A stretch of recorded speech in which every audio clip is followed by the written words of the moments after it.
Good evening and thanks for joining us here on our mountain quail farm while we load up the incubator.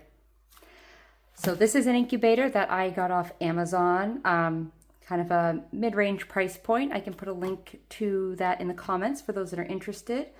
It's a pretty basic model, but it is fully automated, has the automated humidity and temperature monitors, egg turning, and another nice feature of this is that it will automatically also stop turning the eggs just a few days before they hatch, which is important for the chicks to take position.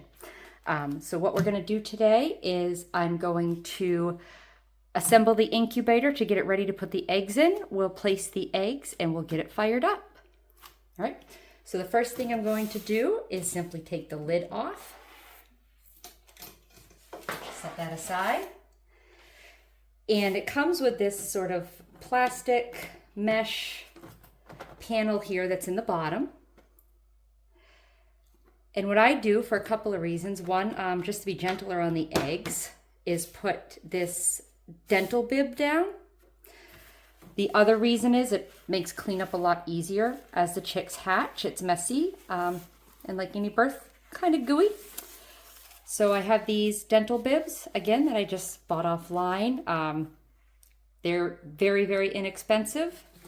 They have a water-resistant backing on them. And so I choose these to just line my incubator with. I do tape them down because there's a little blower in the heating element inside of the incubator. And I find that it kind of lifts the edges of this and blows it around. So I just take just a moment and I tape these corners. And it'll also help keep it from getting moved around while the eggs turn and when the chicks hatch as they move around in the incubator. I try to get it as flat and inside of tight as I can to prevent anything from catching. Maybe one more here in the middle. All right. Once that's in and in place, the next thing I'm going to do is I'm going to put in my egg turner. Now I have these slots already in here, spaced appropriately for the quail eggs. They come out and they're adjustable and you can add more depending on how many eggs you need to load. And I do have this oriented specifically so when I put my lid back on, the mechanism that turns the eggs is going to fall into that slot and slide this tray back and forth. And this back and forth action is what actually turns the eggs. All right, let's get our eggs.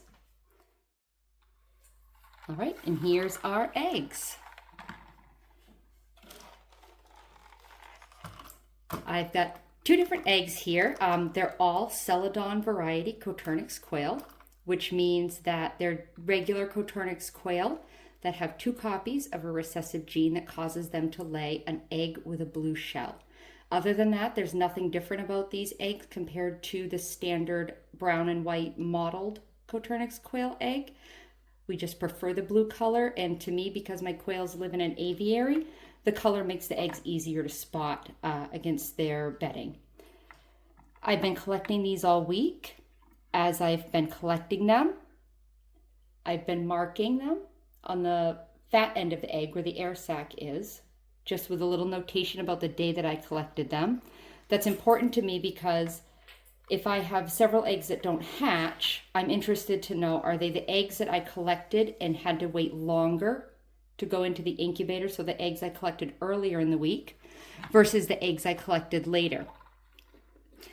And then I would attribute a lower hatch rate in those eggs to the fact that the eggs were a little bit older by the time I got them put into the incubator, instead of having to assume that there may be something wrong with the fertility of my eggs.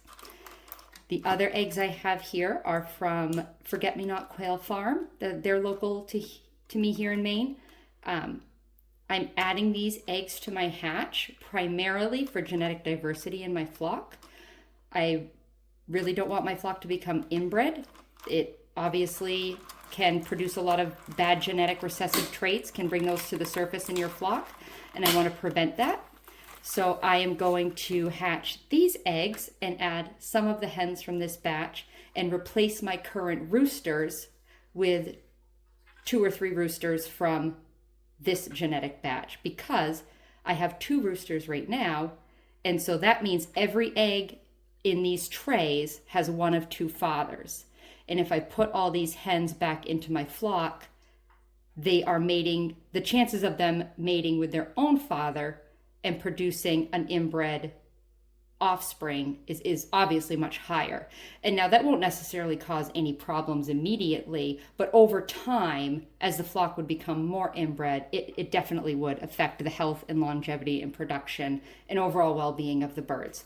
So it's important to me every once in a while to get some new genes in the flock to keep a strong genetic diversity, to keep them resistant to illness, disease, and deformities. So what I'm going to do now is simply take them out and put them in the incubator.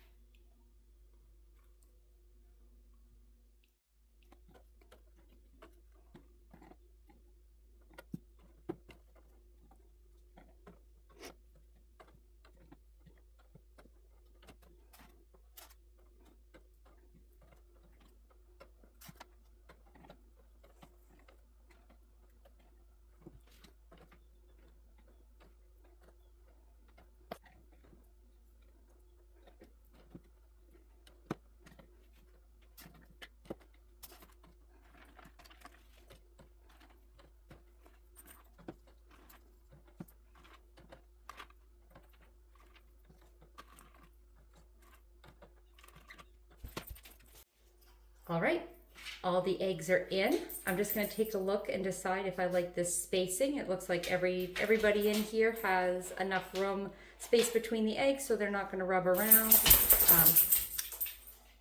That's Moose in the background. And what I'm going to do is just keep an eye on some of these small ones. And I'm going to check on those just to make sure they're not wobbling around too much in between these trays. I have a couple that are small, but we'll see how it goes. And so the next step is going to be to put the lid on. Move my things out of the way here, and let's get the cover on.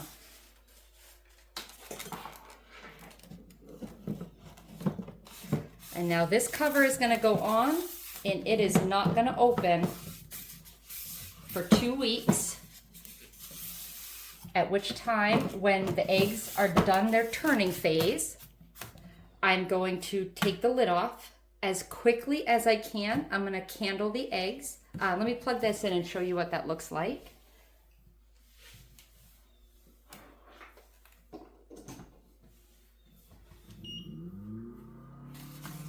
This incubator has a light on it. And I actually have this little rubber grommet that I store here, which blocks enough of the light, which gives me a better candling for my quail eggs. And what I'm going to look for at that point is the egg should be dark, which means there's a baby bird inside. And any eggs that are lit up, the inside is clear, so you can see the light very clearly inside the eggs, will leave the incubator at that time, so they're not in there, those unfertilized or undeveloped eggs, when the babies hatch. So I'm going to check my settings on my incubator. It's set to 99.5 degrees. I have it set for 55% humidity for incubation. I know my saying that is probably going to spark some hot debate if I post this video in any quail forums. Some people will swear by a dry hatch. Some people swear by different levels of humidity. I choose 55%. The other reason is that's about what it is at my house right now. And if the humidity gets too high in this incubator, this alarm's going to go off all the time, and I don't want to listen to it. I have it set to 17 days, and my egg turner is going to turn every 210 minutes. That's the longest turn cycle that this incubator has. If I could, I'd set it to every 6 hours, but that's just not the case. I just prefer to turn them as few times as possible. Turning the eggs is important to prevent the developing chick from being stuck to the eggshell as it develops, but it doesn't need to really be turned that often to prevent that from happening. So now this is running, and there's one more step that I need to do, which is not that I think we're going to need it because we're in the middle of summer here, but there's a bottle of water and some tubing, And this has a mechanical feature that spins against this compressed rubber line here and will draw water up from my water container as needed if the humidity gets too low. And so all I'm doing right now is stretching that around the corner, making sure that's in place. It's a little fussy, there we go. And the other thing I'm going to do is I just preload this line, so if the incubator does call for water, it's not working really hard on this motor. Actually, it looks like I'll need to do that first. Here we go.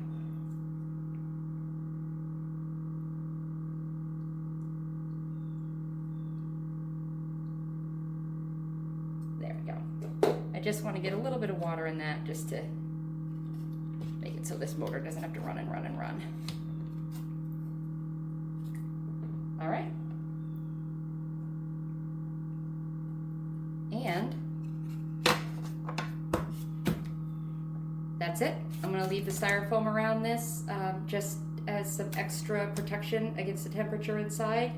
It comes with the incubator, and you can take it off or leave it on. It does recommend leaving it on, so I'm going to do that, even though it's a little bit less aesthetic, just to make sure that the temperature doesn't fluctuate so wildly inside this just thin plastic. So we will see you in 14 days to take a peek at some of these eggs when they're candled.